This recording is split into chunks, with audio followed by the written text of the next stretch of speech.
오늘 우리 교회에 주시는 하나님 말씀은 요나서 2장 1절에서 10절까지 말씀입니다. 요나서 2장 1절부터 10절까지 말씀 저와 한 절씩 교독하겠습니다. 요나가 물고기 뱃속에서 그의 하나님 여호와께 기도하여 이르되 내가 받는 고난으로 말미암아 여호와께 불러 아뢰었더니 주께서 내게 대답하셨고 내가 스올의 뱃속에서 부르짖었더니 주께서 내 음성을 들으셨나이다.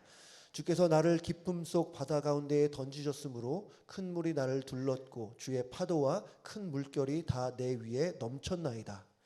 내가 말하기를 내가 주의 목전에서 쫓겨났을지라도 다시 주의 성전을 바라보겠다 하였나이다. 물이 나를 영혼까지 둘러싸우며 기쁨이 나를 에워싸고 바다풀이 내 머리를 감쌌나이다. 내가 산의 뿌리까지 내려갔사오며 땅이 그 빗장으로 나를 오래도록 막았사오나 나의 하나님 여호와여 주께서 내 생명을 구덩이에서 건지셨나이다.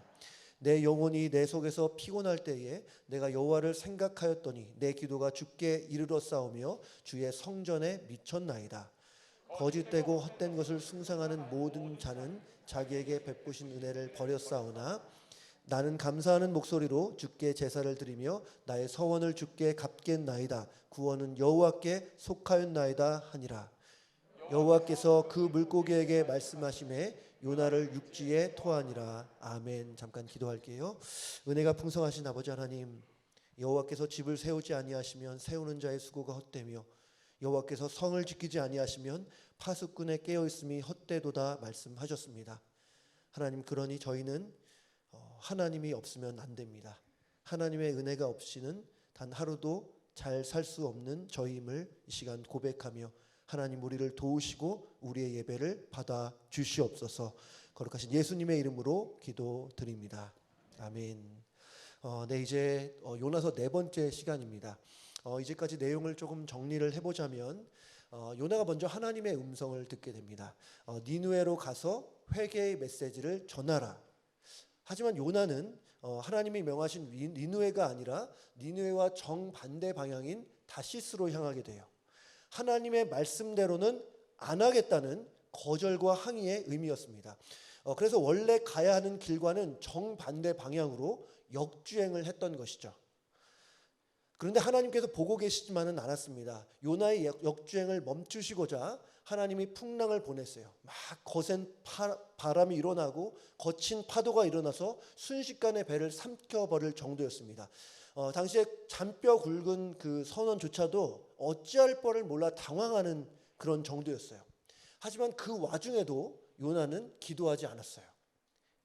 그런데 이후에 그가 바다에 빠져서 물고기 뱃속에 들어가고 나서야 그에게 기도의 문이 열리기 시작합니다. 제가 지난주에도 말씀을 드렸지만 풍랑 속보다 물고기 배 속이 훨씬 더 큰 고통의 자리예요. 아주 어둡고 축축하고 악취가 진동하는 그곳에서 정말 극심한 갈증과 멀미를 느끼는 그야말로 끔찍한 시간을 보냈습니다. 그리고 그제서야 그 기도가 터져 나온 거예요. 그래서 우리가 생각을 해보면 결국 극심한 고난이 그를 기도하게 만들었습니다. 저는 그런 면에서 고난이 항상 나쁜 것은 아니다라는 생각을 해봤어요. 물론 우리 중에 고난을 마냥 기뻐할 사람은 없습니다. 고난 오면 고생하는 게 너무 좋다고, 매일같이 고생할 수 있다면 소원이 없겠다고 그렇게 말씀하실 분 아마 없을 거예요. 만약에 여러분 주변에 그런 분이 있다면 교회나 병원으로 연락을 주시기 바랍니다. 어쨌든 고난은 무엇보다 우리에게 많은 생각을 하게 하고 또 많은 고민도 하게 되고 나 자신을 돌아보게 만들어요. 내가 그동안 잘못 살았던 것은 아닌지, 혹시 내 삶에, 내 인생에 변화되어야 할 부분은 없는지를 생각하게 돼요. 그래서 저는 이 고난을 이렇게 정의하고 싶습니다. 고난은 우리의 인생을 바꾸는 가장 좋은 토양이 될 수 있다. 정말 고난으로 삶이 바뀌고 생각이 바뀌고 신앙이 새로워지는 일들이 얼마나 많습니까? 우리가 가진 신앙만 해도 그래요. 우리 그냥 마냥 편안하고 걱정할 거 없이 그냥 잔잔한 인생을 살았다면 돌아오지 않았을, 주님께 오지 않았을 사람들 얼마나 많아요. 오히려 삶의 고난이 찾아오고 예기치 못한 어려움을 만나게 될 때 신앙을 갖게 되는 일이 참 많이 있습니다. 그래서 결혼식장에서 하나님을 만나기보다는 장례식장에서 하나님을 만나게 되는 거예요. 그런데 저는 아까 말씀드렸지만 고난이 우리의 인생을 바꾸는 가장 좋은 토양이다, 이렇게 못 박지 않고 가장 좋은 토양이 될 수 있다라고 말씀했습니다. 이렇게 말씀을 드린 이유는 만약에 우리가 고난을 잘못 해석하거나 그 고난 앞에 정말 바르게 반응하지 않으면 그 고난이 아무런 유익이 되지 않을 수 있다는 거예요. 그냥 고난만 많으면 내 안에 상처만 많고 가시만 많이 생길 수 있어요. 여러분, 그래서 우리는 이 고난을 낭비해서는 안 됩니다. 오늘 요나도 물론 우여곡절도 많았지만 고난을 낭비하지 않았어요. 그 고난을 가지고 아니 죽겠다고, 왜 이러냐고, 짜증난다고, 다 싫다고 이렇게 반응하지 않았어요. 하지만 참 많은 사람들이, 이 세상 사람들 말할 것도 없고 그리스도인들조차도 고난을 낭비하는 일이 얼마나 많은지 몰라요. 제가 한때 너무나 사랑해서 거의 매일같이 이분의 설교를 들은 일이 있습니다. 베들레헴 베프티스트 처치를 담임하셨지만 지금은 은퇴하신 존 파이퍼라는 목사님이에요. 제가 2006년부터 이분의 설교를 엄청 들었었거든요. 근데 제가 이렇게 존 파이퍼 목사님을 좋아하다 보니까 얼굴 생김새는 저랑 많이 다르잖아요. 근데 제 이름이 손창민이에요. 그래서 제 주변의 사역자들이 저를 존 파이퍼가 아니라 손 파이퍼라고 부르기까지 했습니다. 이분이 책을 정말 많이 쓰셨는데 이분의 그 책 중에 이분의 그 가장 핵심적인 사상을 볼 수 있는 책이 제가 생각할 때는 God is the Gospel이에요. 제 카카오톡 프로필을 보시면 아시겠지만 수년째 God is the Gospel입니다. 하나님이 복음이다 예요. 하나님이 우리에게 주시는 선물들 다 좋은 것이고 선한 것이에요. 그래서 우리가 감사해야죠. 그 선물 주신 하나님께 마땅히 감사해야 합니다. 하지만 그 모든 좋은 것보다 비교할 수 없이 좋은 분은 바로 우리 하나님이시라는 거예요. 그래서 우리가 진정으로 사랑해야 될 것은 하나님이 주신 선물이 아니라, 물론 선물에 감사하고 만족을 해야 되지만 그 선물이 아니라 선물을 주신 하나님을 사랑해야 한다는 거예요. 그래서 하나님이 복음이라는 거. 여러분, 하나님이 우리에게 주신 하나님 자신이 우리에게 가장 좋은 선물인 줄로 믿습니다. God is the gospel. 나중에 제가 많이 강조를 하려고 그래요. 오늘 주제와 많이 좀 벗어났습니다. 하지만 저의 신학이 하나님이 복음이라는 진리에 많은 영향을 받았음을 한 번은 말씀드리고 싶었어요. 아무튼 이 존 파이퍼 목사님이 쓰신 책 중에 하나가 이 병상의 은혜라는 책이 있습니다. 근데 이 책의 원제는 뭐냐면 Do not waste your cancer이에요. 제가 영어 발음이 안 좋은데 오늘 계속 하고 있습니다. 이 목사님이 목회를 하시던 중에 2006년에 이 목사님이 이 전립선 암 판정을 받았어요. 그래서 자신의 경험을 바탕으로 Do not waste your cancer 이라는 책을 쓴 거예요. 당신의 암을 낭비하지 마십시오. 이 책에서 존 파이퍼 목사님이 어떻게 말씀하셨냐면 이렇게 말씀했어요. 살면서 누구나 크고 작은 육신의 아픔을 피해갈 수 없다. 이 책은 크리스천으로서 질병을 대하는 마음가짐과 행동을 소개함으로써 우리의 고난이 낭비되지 않도록 그 시간을 잘 보내는 법을 정리했다. 여러분, 저는 감히 말씀드리건대 우리에게 있어서 가장 비극적인 일은 고난 자체가 아니라 그 고난을 낭비하는 일이에요. 우리 중 누구도 고난에 대해서 예외가 될 수 없습니다. 누구나 한 번은 죽는다는 그 비정한 현실 앞에 누가 고난이 없다고 할 수 있겠어요? 평생을 한 번도 아파보지 않은 사람 얼마나 있겠습니까?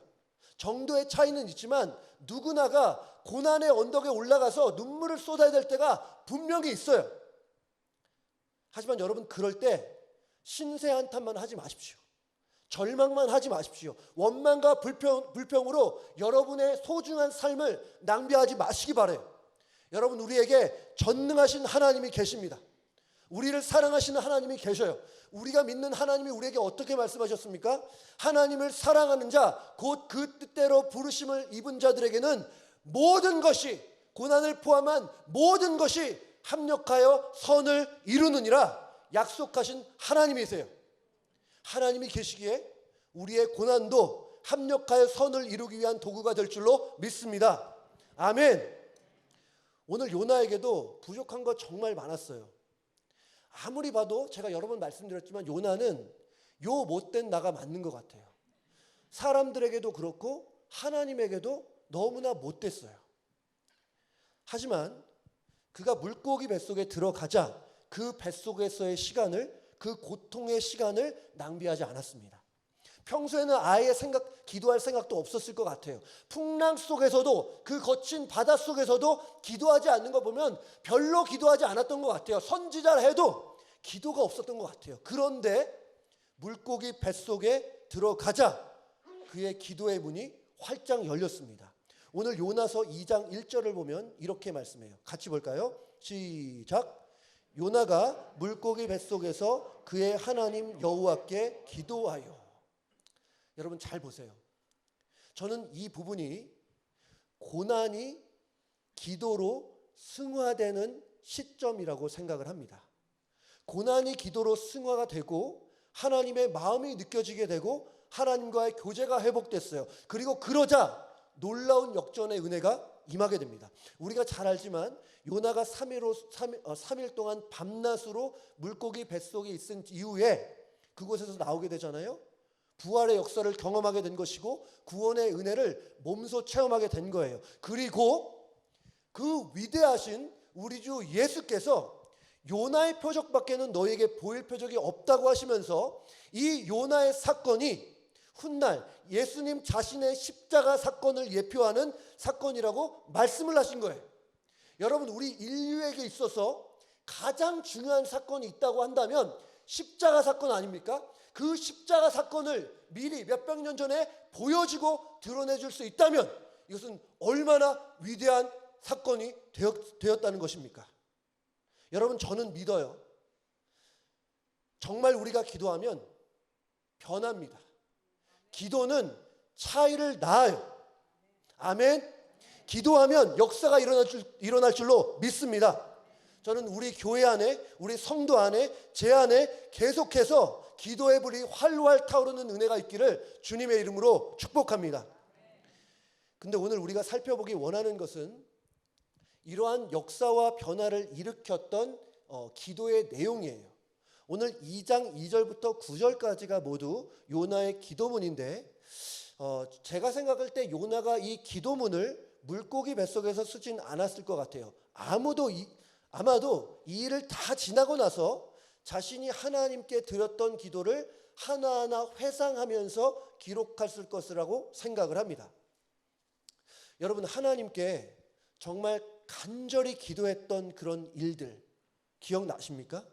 시간이 지나도 잊혀지지 않고 여러분의 머릿속에 선명히 기억나는 그런 기도를 여러분 기억하고 계십니까? 어떤 기도가 있으세요?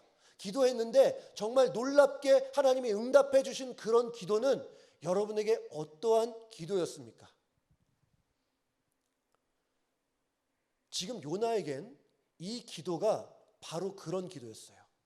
요나가 이전에 기도에 전념한 사람은 아니었던 것 같지만 이 모든 일이 다 끝나고 나서 그래도 기도한 적 없었겠습니까? 하나님 앞에 올려드린 다른 기도가 없었겠습니까? 분명히 있었을 거예요. 그런데 특별히 기억에 남는 기도, 그래서 이렇게 글로 기록해둔 기도라면 특별한 의미가 있을 겁니다. 그가 했던 기도는 어떤 기도였을까? 우리가 하는 기도는 뭐 중보 기도도 있을 수 있고 또 감사 기도도 있고 또 여러 가지가 있겠지만 굳이 이 기도의 종류를 생각해 보자면 이 요나의 기도는 회개의 기도였습니다. 물론 이 기도문에 회개라는 단어는 없어요. 하지만 이 기도의 그 기저에 깔려 있는 기도자의 마음은 회개였습니다. 회개. 여러분, 회개는 일반적으로 우리에게 그 꺼려지는 그 무엇이 되어 있어요. 그도 그럴 것이 회개를 하기 위해서는 먼저 나의 잘못을 인정해야 되기 때문이에요. 여러분, 사람이 자기 잘못 인정하는 거 쉽습니까? 우리가 사람과의 관계에서도 내가 잘못했다고 말하는 게 그렇게 쉽지 않아요. 보통은 내가 잘못했다는 거 잘 모를 것이고, 더욱더 생각해 보면 내가 잘못했다 알더라도 그 잘못을 사람들에게 인정하는 것은 정말 어려운 일이에요. 우리 중에 결혼하신 분들 정말 많은데, 우리가 부부싸움을 했다고 한번 가정을 해봐요. 부부끼리 의견이 안 맞아서 뭐 이게 맞네 저게 맞네 하면서 말다툼할 수 있어요. 그런데 이 시간이 지나고 나서 이제 화해할 시간이 왔는데, 내가 먼저 배우자에게 가서 여보 미안해, 다 내 잘못이야, 나 용서해줘.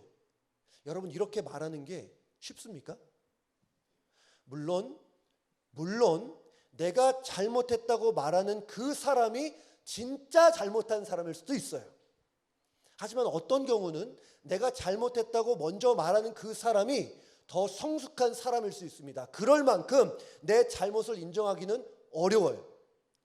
하나님 앞에서의 회개도 마찬가지입니다.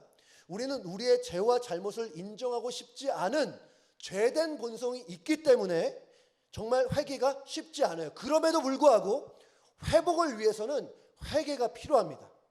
저도 마찬가지고 누구나 마찬가지예요. 저는 이렇게 비유하고 싶어요. 회개는 수술이다. 우리가 몸이 좀 이상해서 병원에 가서 MRI도 찍고 바이옵시, 조직 검사를 했더니 안타깝게도 암이라는 판정을 받았다고 해봐요. 그런데 의사의 입에서 이거 수술이 어렵겠는데요? 라는 말보다 빨리 수술해야겠습니다 라는 말을 환자는 더 듣고 싶을 거예요. 물론 약물로도 치료가 가능할 수 있지만 보통의 경우에 수술을 받고 회복하잖아요. 여러분, 수술 자체는 너무나 힘들고 어려운 일이지만 받을 수 있으면 감사한 거예요. 왜요? 수술을 받아야 회복을 할 수 있기 때문에. 그런 면에서 이 물고기 뱃속은 하나의 병원일 수 있겠다라는 생각을 해봤습니다. 병원. 의사는 당연히 하나님이시고, 하나님은 요나의 회개를 통해서 수술을 집도하고 계세요. 그리고 그 수술을 마치고 요나가 3일 후에 병원에서 퇴원을 하게 됩니다. 이 퇴원을 요나서 2장 10절에서는 이렇게 말해요. 제가 읽을게요. 여호와께서 그 물고기에게 말씀하시매 요나를 육지에 토하니라. 오늘 기도문을 보기 전까지 굉장히 제가 많은 말씀을 드렸는데, 사실 오늘 본문이 설교하기 좀 어려운 점이 있습니다. 제가 스킵할까도 좀 생각을 했었는데, 이 기도를 어떠한 틀에서 볼 것인지에 대한 좀 합의가 다 되지 않았다고 저는 생각을 해요. 여러 가지 의견이 많습니다. 이 기도가 정말 바른 회개였는가 아닌가에 대해서, 그리고 요나가 정말 진심으로 회개한 것이 맞는지, 아니면 회개한 척하는 것인지, 아니면 아예 회개한 것이 아닌지에 대한 의견이 많이 갈려요. 다시 말해서 어떤 분들은 이것을 분명한 회개 기도다 말씀하시기도 하지만, 이후에 물고기 뱃속에서 나와서 요나가 보여줬던 행동을 보면 이건 진정한 회개일 리가 없다고, 진짜 회개했으면 이렇게 행동할 수 없다고 라고 말하기도 해요. 여러분은 어떻게 생각하십니까? 제가 지금 그 요나서 관련해서 가진 책이 몇 권인가를 봤더니 15권 정도 되더라고요. 제가 대략 보니까 요나의 회개라고 말하는 책이 대략적으로 한 반 정도 되는 것 같고, 반면에 몇 가지 이유를 들어서 이것은 진정한 회개가 아니라고 말하는 책이 반인 것 같아요. 대략적으로. 저도 예전에 이것이 진짜 회개가 맞는가 되게 고민했던 적이 있어요. 그런데 저는 이번에 그런 생각을 해봤습니다. 이것을 우리가 칼로 물을 베듯이 맞다 아니다를 나눌 수 있는 그런 성질이 아니라는 생각을 해봤어요. 요나의 기도를 보면 회개다운 회개로 볼만한 요인이 많이 있고, 반대로 이건 회개하는 사람의 말이 아니다 라고 할 만한 내용이 있습니다. 그래서 저는 이것을 절반의 회개다 라고 부르고 싶어요. 앞으로 그 이유를 한번 살펴보겠습니다. 그러면 요나가 어떤 기도를 드렸는지 하나씩 분석을 해보고 싶은데요. 먼저 2절 말씀 우리 함께 보겠습니다. 시작. 이르되 내가 받는 고난으로 말미암아 여호와께 불러 아뢰었더니 주께서 내게 대답하셨고 내가 수월의 뱃속에서 부르짖었더니 주께서 내 음성을 들으셨나이다. 여러분 2절 말씀, 지금 보시는 이 말씀은 이 기도 전체의 요약이라고 할 수 있어요. 한마디로 요약하고 압축한 게 2절이에요. 고난 중에 하나님을 불렀더니 기도했더니 하나님께서 대답하셨다. 두 가지를 말해요. 기도와 기도의 응답이에요. 여러분 기도하면, 우리가 진실로 기도하면 기도의 응답은 분명히 있는 줄로 믿습니다. 하나님이 내 음성을 들으시고 하나님이 내 기도를 통해 확실히 일하세요. 그것이 성경에서 수도 없이 우리에게 약속되어져 있는 바예요. 하나님이 거짓말쟁이가 아니라고 한다면 하나님은 우리의 기도를 통해 분명히 하늘의 놀라운 역사를 보여주실 줄로 믿습니다. 물론 나의 예상과 전혀 다른 대답이 있을 수 있어요. 그것이 내 기대와 전혀 맞지 않을 수 있어요. 여러분 그럼에도 불구하고 기억하시기 바라요. 나의 생각보다 하나님의 생각이 언제나 옳다. 그래서 기도해야 돼요. 기도하면 좋은 것 주시고 최선의 것 주시겠다 약속하셨으니 우리가 할 것은 무엇이냐? 하나님 앞에 엎드려 기도하는 거예요. 이어지는 3절부터 이제 기도의 본론이 시작이 됩니다. 오늘 3절과 4절 말씀 제가 볼게요. 주께서 나를 깊음 속 바다 가운데에 던지셨으므로 큰 물이 나를 둘렀고 주의 파도와 큰 물결이 다 내 위에 넘쳤나이다. 내가 말하기를 내가 주의 목전에서 쫓겨났을지라도 다시 주의 성전을 바라보겠나이다 하였나이라. 이 기도에서 특이한 게 있어요. 우리 3절을 한번 보시면 누가 자기를 깊음 속 바다에 던졌다고 말합니까? 누가예요? 주께서라고 말해요. 그런데 이전에 우리가 말씀을 본 거를 기억하면 선원들이 요나를 바다에 던졌다고 말해요. 물론 하나님께서 그 상황과 환경을 조성하셨지만 직접적으로 요나를 바다에 던진 것은 선원들이었습니다. 왜 이렇게 말했을까요? 왜 그럼 주께서 자신을 깊은 바닷속으로 던졌다고 이렇게 요나가 말하고 있는 걸까? 여러분 지금 요나가 원망하는 것이 아니에요. 이거 하나님 때문에 이렇게 됐다고, 다 이렇게 고생하는 거 다 하나님 때문이라고 하면서 원망하고 불평하는 것도 아닙니다. 지금 요나는 이런 생각을 했다고 저는 봐요. 하나님이 이 고난을 나에게 주셨다면 이 문제를 해결할 분도 다른 이가 아니라 오직 하나님이심을 고백하고 있는 거예요. 고난을 주신 분이 하나님이라면 우리의 해석과 반응은 전혀 달라집니다. 어쩌다가 우연히 발생한 일도 아니고 누구 때문에 일어난 일도 아니고 하나님이 고난을 주셨다면 하나님 앞으로 나아가서 하나님과 씨름을 해야 되는 거예요. 그래서 요나가 뭘 말하냐면 오늘 4절 말씀 다시 볼게요. 우리 같이 한번 읽어볼까요? 시작. 내가 말하기를 내가 주의 목전에서 쫓겨났을지라도 다시 주의 성전을 바라보겠나이다 하였나이다. 여기서 주의 성전을 바라보겠나이다 하는 것을 저는 오늘 기도의 핵심이라고 생각합니다. 지금 요나는 말할 수 없는 고통 속에 있어요. 단 1분, 1초도 쉴 수 없는 그야말로 숨막히는 상황이에요. 근데 여러분 우리 같은 경우에는 요나가 어떻게 되는지 알고 있잖아요. 아무리 힘들어도 딱 3일만 버티면 이 어려움이 지나갈 거 우리는 알고 있어요. 하지만 본문을 여러 번 봐도 요나가 3일을 아는 것 같지는 않아요. 그렇게 생각했으리라는 단서가 전혀 없습니다. 극심한 고난이 있지만 그 고난이 언제 끝날이라고 생각할 수 없는 상황이에요. 그때에 요나가 했던 기도가 뭐냐면 주의 성전을 바라보겠나이다. 요나는 그 극심한 고통의 자리에서 자신의 마음과 시선을 주님의 성전에 고정하고 있었어요. 왜 그랬을까?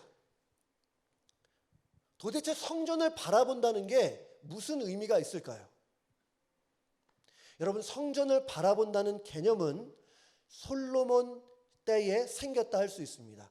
솔로몬이 이 성전을 다 완공하고 나서 이제 하나님께 드렸던 기도가 있는데 열왕기상 8장 29절에서 30절이에요. 솔로몬이 이렇게 기도합니다.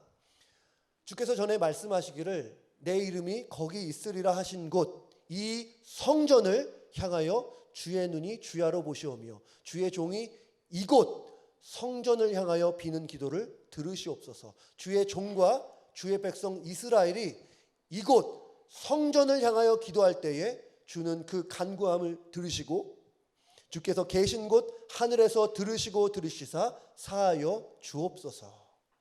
마지막에 사하여 주옵소서라는 건 뭘 사해달라는 거예요? 나의 죄를 사해달라는 거예요. 그러니까 이렇게 성전을 향해서 기도하는 것은 나의 간구를 들으실 뿐 아니라 나의 죄를 사하여 주실 여호와 하나님을 바라본다는 의미예요. 요나는 문제도 많이 있었지만 그래도 이스라엘의 선지자였기 때문에 이 사실을 몰랐을 리가 없어요. 그래서 그 숨막히는 상황 속에서도 나의 죄를 사해 주실 여호와 하나님을 바라보면서 주의 성전을 향해 기도했던 거예요. 여러분, 내가 무슨 죄를 범했든지 우리가 주의 성전에 계신 하나님을 바라본다면 우리가 해결받지 못할 문제가 없는 줄로 믿습니다. 용서받지 못할 죄가 없는 줄로 믿어요. 이어서 5절 말씀 볼게요. 5절 함께 보겠습니다. 시작. 물이 나를 영혼까지 둘러싸우며 기품이 나를 애워싸고 바다풀이 내 머리를 감쌌나이다. 잘 보세요. 물이 나의 영혼까지 둘렀대요. 물이 내 온몸을 감쌀 뿐 아니라 내 영혼까지 둘렀다고 합니다. 이거는 간단하게 설명하고 바로 넘어가려고 그러는데요. 좀 엉뚱하지만 전 이 구절을 묵상하면서 김치 담그는 날이 생각이 났습니다. 우리 교회의 아주 독특한 행사죠. 김치 담그는 날. 근데 김치를 담그기 위해서 우리가 꼭 해야 될 것은 배추를 소금에 절이는 일이에요. 그래야 숨이 죽고 그래야 먹을 만한 배추가 되는 거죠. 저는 이 말씀을 읽다가 제 머릿속에 바닷물에 3일 동안 절여진 요나를 그려보게 됐습니다. 온몸이 3일 동안 바닷물에 젖어 있어요. 어쩌면 요나가 이렇게 바닷물에 푹 절여졌기 때문에 배추에 숨이 죽듯 그의 고집이 죽었던 것은 아닐까. 그래서 나중에 하나님이 쓰실 만한 사람이 되지 않았을까. 조금은 엉뚱한 생각을 해봤습니다. 이어서 6절 말씀이에요. 6절 말씀 제가 읽을게요. 내가 산의 뿌리까지 내려가 싸우며 땅이 그 빗장으로 나를 오랫도록 막아 싸우나 나의 하나님 여호와여 주께서 내 생명을 구덩이에서 건졌나이다. 6절은 반전입니다. 반전. 내가 산의 뿌리까지 내려가 싸우며 땅이 그 빗장으로 나를 오랫도록 막아 싸우나 그러나 이 부분을 영어 성경에서는 대부분 but 또는 yet이라고 번역했어요. 그러나 나의 하나님 여호와여 주께서 내 생명을 구덩이에서 건져내셨나이다. 이것이 바로 죽음에서 생명으로 변화되는 전환점이에요. 사망에서 부활로 가는 분기점입니다. 여러분, 간접적으로 이것을 우리가 적용해 보자면 하나님의 자녀들에게는 고난이 영원하지 않다는 거예요. 고난이 고난으로 끝나지 않아요. 망하지만은 않습니다. 하나님을 섬기는 자에게 결론이 망하는 것은 될 수가 없어요. 여러분, 우리에게 고난이 다 끝나고 나서 하나님께서 주시는 평강으로 가는 전환점이 분명히 있습니다. 고난은 고난으로 끝나지 않고 은혜로 바뀌는 일이 분명히 있어요. 그러하기에 무슨 일을 만나도 주저하지 말고 주저앉지만 말고 절망만 하지 마시기를 바라요. 하나님이 예비하신 놀라운 전환점이 있기에 아무 일을 만나든지 예수 의지합니다라는 신앙으로 꿋꿋이 서 계시기를 바랍니다. 아무 일을 만나도 포기하지 마시고 하나님이 예비하신 전환점이 분명히 있기에 기도하며 기다리는 우리 성도님들 되시기를 주님의 이름으로 축복합니다. 요나의 기도가 여기까지였다면 참 좋았겠다라는 생각을 해봤어요. 여기까지만 기도했으면 정말 좋았겠다. 근데 문제는 이어지는 8절과 9절의 기도입니다. 요나서 8장 2절과 9절 말씀 우리 함께 볼게요. 시작. 거짓되고 헛된 것을 숭상하는 모든 자는 자기에게 베푸신 은혜를 버렸사오나 나는 감사하는 목소리로 주께 제사를 드리며 나의 소원을 주께 갚겠나이다. 구원은 여호와께 속하였나이다 하니라. 저는 처음에 이 8절을 읽으면서 8절 한번 보여주세요. 8절을 읽으면서 요나가 자기 자신에 대해서 말하는 거 아닌가 생각을 했어요. 내가 거짓되고 내가 헛된 것을 따랐다, 이런 식으로 얘기하는 줄 알았습니다. 근데 가만히 다시 보니까 거짓되고 헛된 것을 숭상하는 모든 자, 우리 성경에서는 모든 자라고 했지만 사실은 자들이에요. 단수가 아니라 복수입니다. 그러니까 요나는 지금 자기 자신을 얘기하는 것이 아니라 우상을 숭배하는 이방인들을 향해 말하고 있어요. 그리고 그 이방인이라고 한다면 어쩌면 니느웨 사람들을 말할 수 있습니다. 만약에 니느웨 사람들이 맞다면 이렇게 말하는 거죠. 저 니느웨 백성들은 거짓되고 헛된 것을 숭상하는 자들이기에 저들은 구원받을 만한 사람들이 아니라고. 저들이 하나님이 주신 은혜를 버렸지만 9절 말씀을 보면 9절 말씀, 나는, 저들은 그랬지만 나는 저들과 달리 감사하는 목소리로 주께 제사를 드리겠다라고 말해요. 이 9절만 보면 정말 멋진 기도 같고 저도 참 은혜를 받았습니다. 나는 감사하는 목소리로 주께 제사를 드리며 나의 소원을 주께 갚겠나이다. 멋진 기도처럼 보였지만 그렇지 않습니다. 저는 이 말씀을 보면서 마치 바리새인의 기도를 보는 것 같았어요. 누가복음 18장 11절에 이렇게 말합니다. 바리새인은 서서 따로 기도하여 이르되 하나님이여, 나는 저 다른 사람들 곧 토색, 불의, 간음을 하는 자들과 같지 아니하고 이 세리와도 같지 아니함을 감사하나이다. 요나의 기도와 똑같아요. 저들은 아니지만 나는 다르다. 저들은 문제가 많지만 나는 옳고 바르다.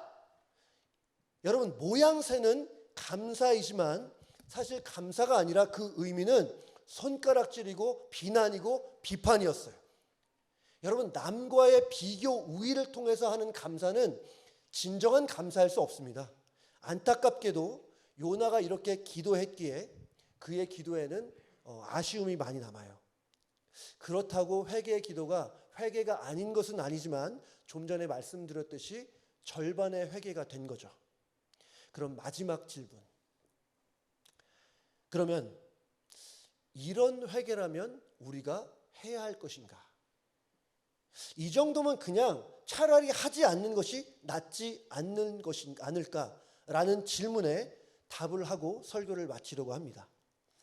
저는 요나의 회개 기도가 온전한 기도라고 생각하지 않지만 오늘 설교 제목처럼 절반의 회개라도 해야 한다고 생각해요.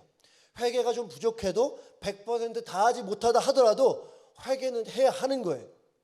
소위 신앙에 열심히 있는 분들은 신앙적 완벽주의를 갖고 있는 그 완벽주의 경향을 갖고 있어요.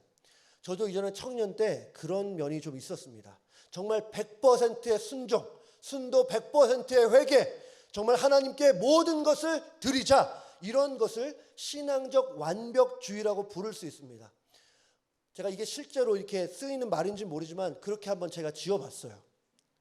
물론 우리가 이 100%의 신앙을 향해서 그 방향성을 가지고 가는 것은 맞아요. 그렇게 해야 돼요. 순도 100%의 신앙을 향해 우리는 이 땅에 살 동안 끊임없이 전진해 나가야 됩니다. 하지만 그와 동시에 우리가 해야 될 것은 뭐냐면, 알아야 될 것은 뭐냐면, 우리가 이 죄악된 세상에서 살고 있다는 사실 플러스 다른 사람 말고 나 자신이 죄인이라는 사실. 그래서 주님께 완벽히 순종한다든지 100% 회개한다든지 정말 온전히 성화되는 일은 이 땅에서는 결코 있을 수 없다는 사실을 알아야 된다는 거예요. 근데 정말 감사한 것은 뭐냐면 하나님이 우리의 연약함을 아신다는 거예요. 이랬다가 저랬다가 하기도 하고, 범사에 감사하라고 했으니 감사하긴 했는데 순간순간 불평하고 불만하기도 하고, 원수도 사랑하라 했는데 쉽게 남을 비판하고 비난하기도 하고, 진심으로 신앙의 결단을 해도 그걸 쉽게 저버리는 일이 저에게도 얼마나 많은지 모릅니다.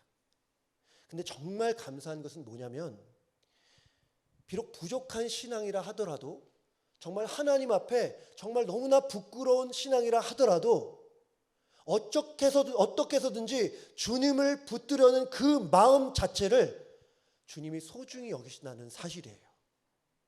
회개도 마찬가지입니다.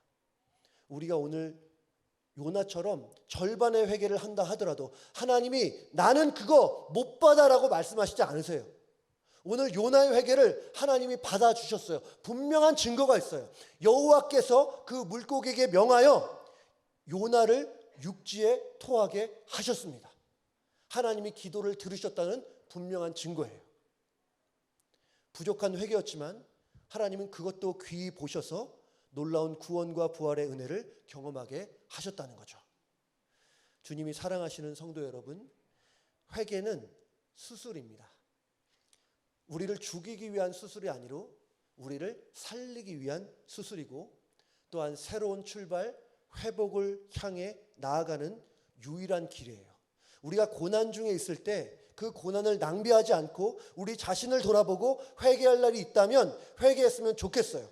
비록 나의 회개가 부족하다 하더라도, 비록 절반의 회개라 하더라도 하나님은 여전히 그 회개를 귀하게 보시는 줄로 믿습니다.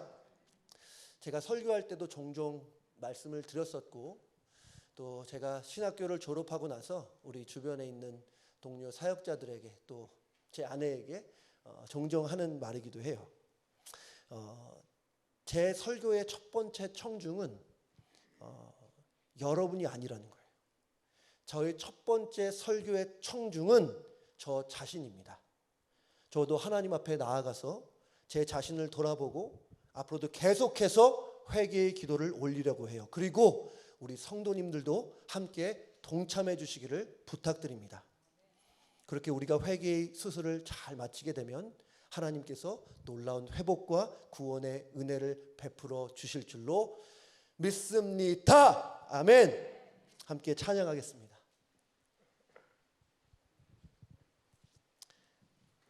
나의 백성이, 원래 제목은 이 땅 고치소서라는 찬양입니다. 우리 같이 마음 다해서 찬양하겠습니다.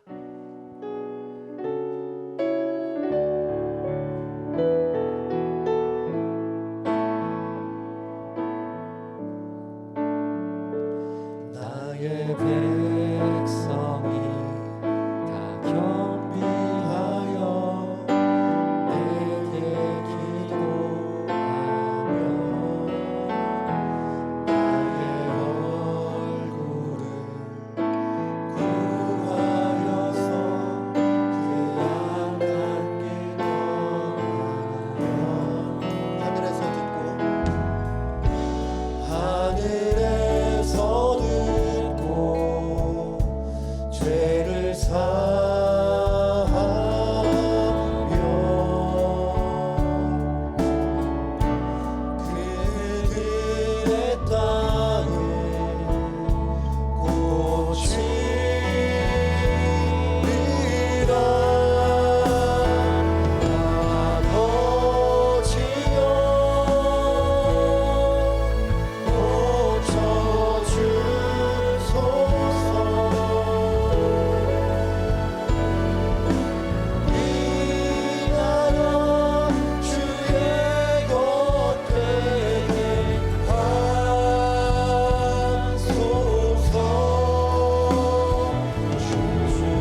기도했으면 좋겠습니다.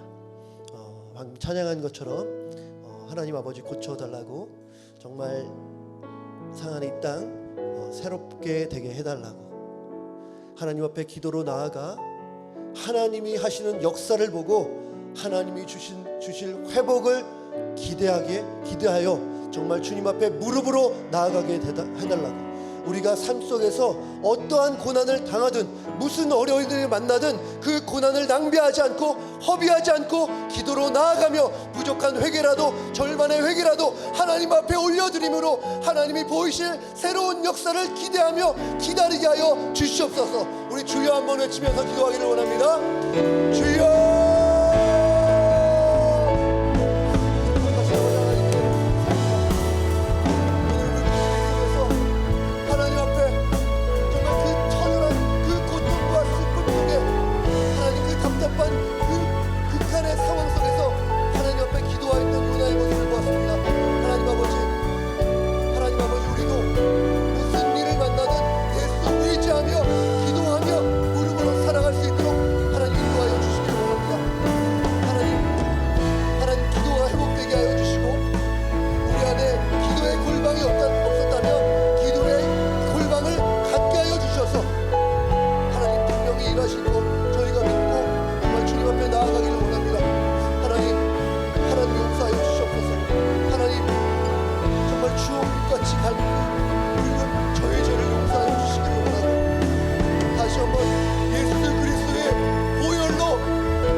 하나님께서 풀지 못할 상황 없고 해결하지 못할 문제 없고 깨끗게 못할 죄 없음을 고백합니다.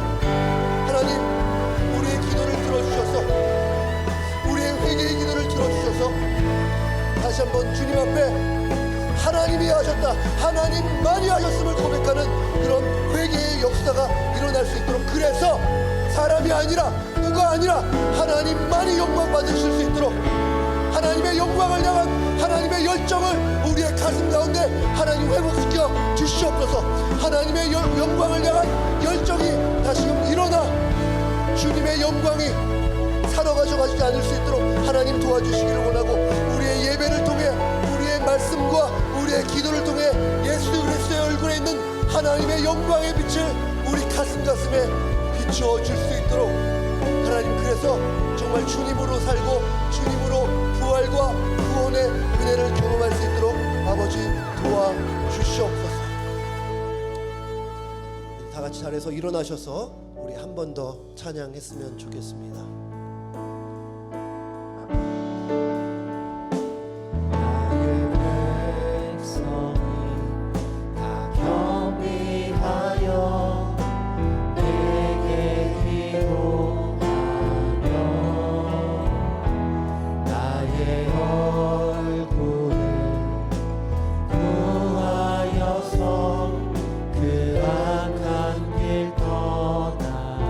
하늘에서 듣고 죄를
기도하겠습니다. 은혜가 풍성하신 아버지 하나님, 요나가 물고기 뱃속에 들어가서야 영혼의 기도가 터져 나오는 것을 봅니다.